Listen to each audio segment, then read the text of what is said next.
오늘 수요일의 말씀은 로마서 15장 1절에서 6절입니다. 믿음이 강한 우리는 마땅히 믿음이 약한 자의 약점을 담당하고 자기를 기쁘게 하지 아니할 것이라. 우리 각 사람이 이웃을 기쁘게 하되 선을 이루고 덕을 세우도록 할지니라.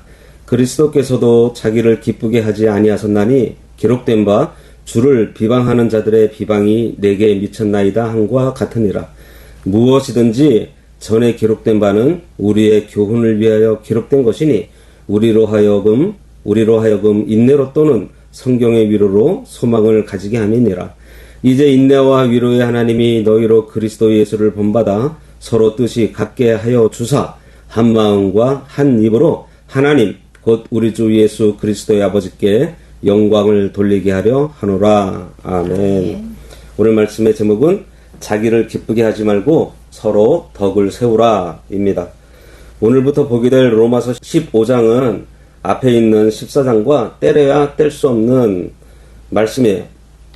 14장에서 바울은 교회 안에서 음식 문제, 또 나를 지키는 문제, 그리고 양심의 문제를 다루었습니다.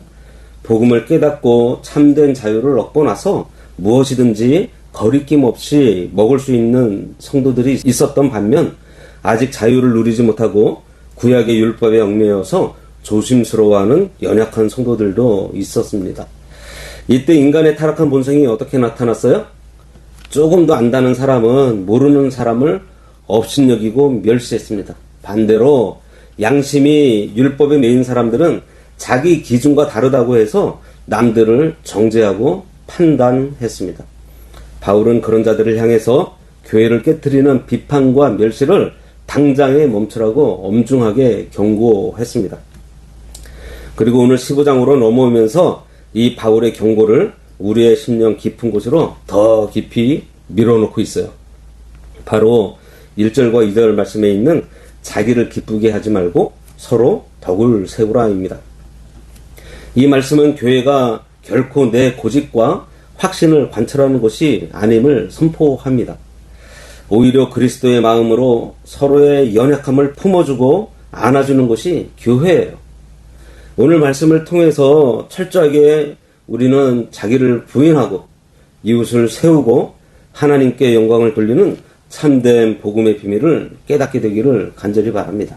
1절, 믿음이 강한 우리는 마땅히 믿음이 약한 자의 약점을 담당하고 자기를 기쁘게 하지 아니할 것이라. 바울은 믿음이 강한 자들을 향해서 약한 자들을 가르치고 훈계하라 이렇게 말하고 있지 않아요. 오히려 그들의 약점을 담당하라 이렇게 말하고 있습니다.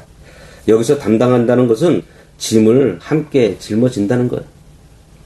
연약한 성도의 허물과 미숙함을 귀찮게 여기거나 밀어내지 말고 또 성급하게 결론 내지 말라는 거예요. 도리어 그 곁에서 참아주고 기다려주고 그의 무거운 짐을 내 어깨로 함께 짊어지라는 것입니다. 교회 안에서 믿음이 강하고 성숙하다는 것이 뭐예요?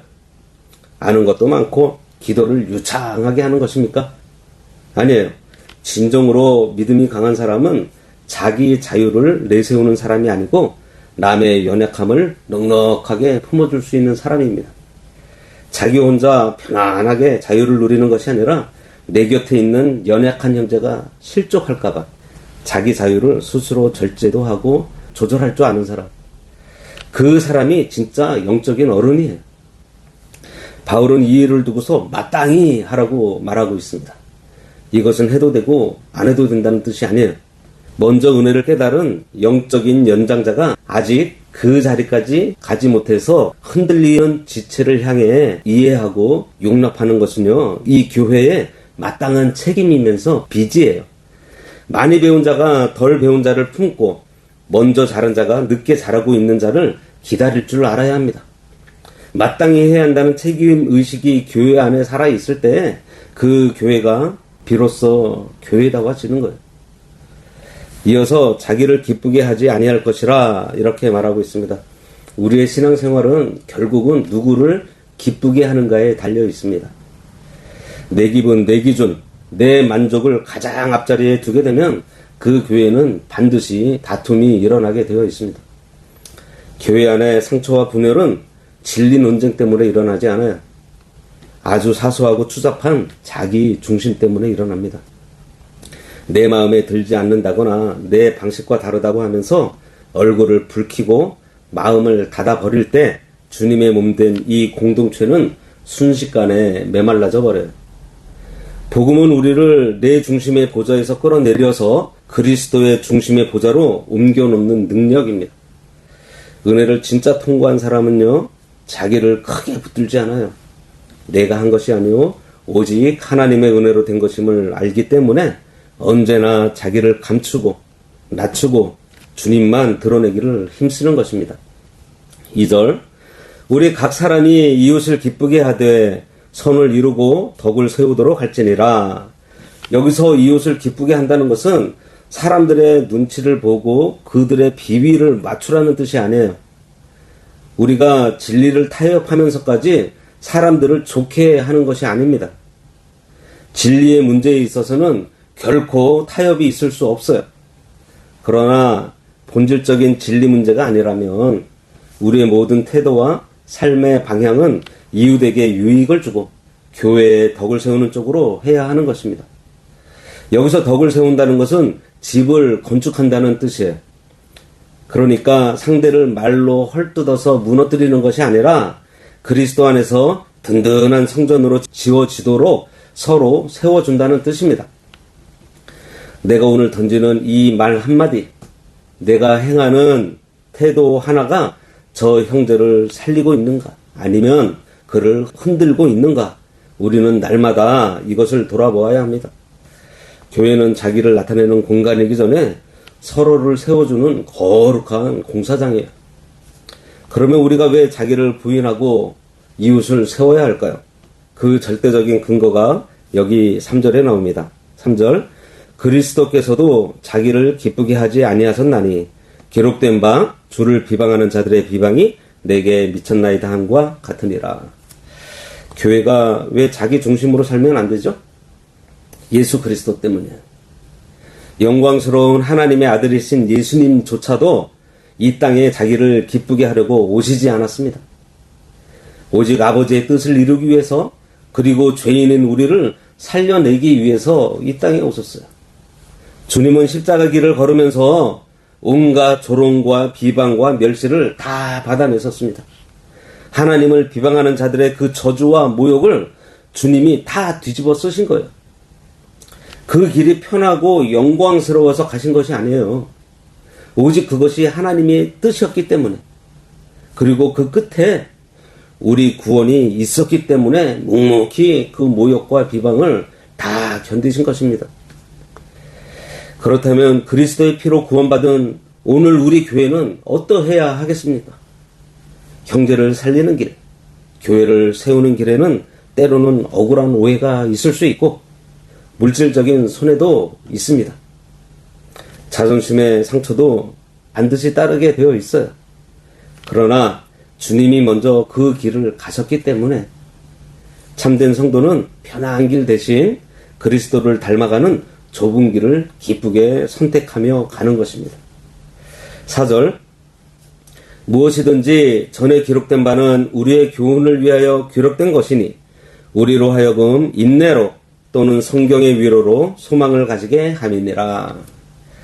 특별히 주님이 비방을 받으셨다는 구약에 있는 이 예언의 말씀들은 오늘을 사는 우리를 가르치고 훈련하기 위해서 기록된 것입니다. 신앙생활은 내 일시적인 감정이나 기분의 높낮이를 따라서 요동치는 삶이 아니에요. 오직 영원히 변치 않는 기록된 하나님의 말씀에 붙들리는 삶입니다. 현실이 사방으로 막혀서 답답할 때에도, 사람들에게 오해를 받아서 비방을 받아 가슴이 찢어질 때에도 우리는 바로 이 말씀을 붙들어야 하는 거예요.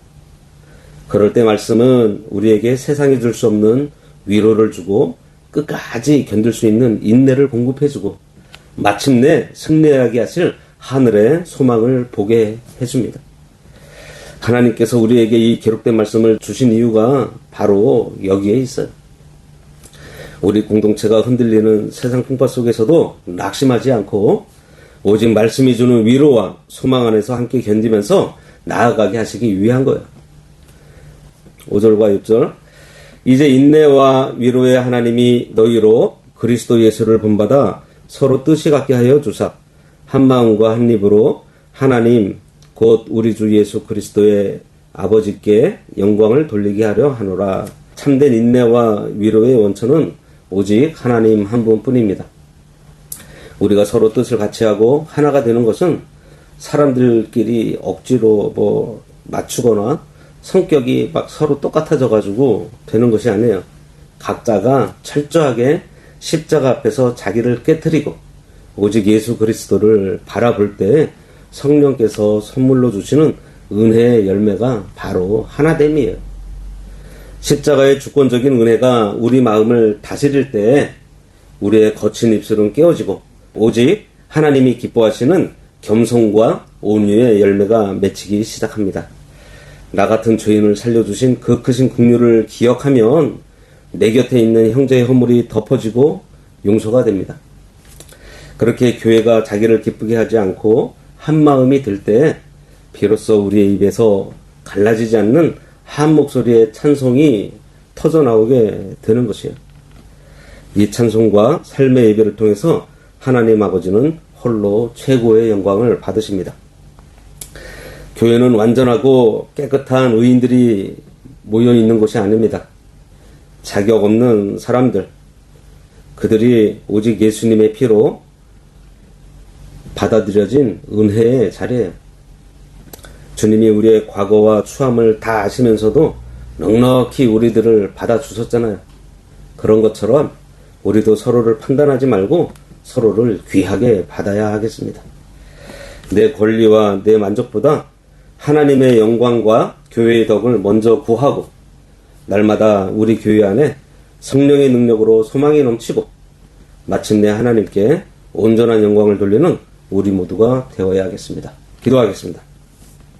하나님 아버지, 참으로 더럽고 추악한 허물 많은 저희들을 예수 그리스도의 보혈로 씻어주시고 자녀 삼아주신 아버지의 은혜를 감사합니다.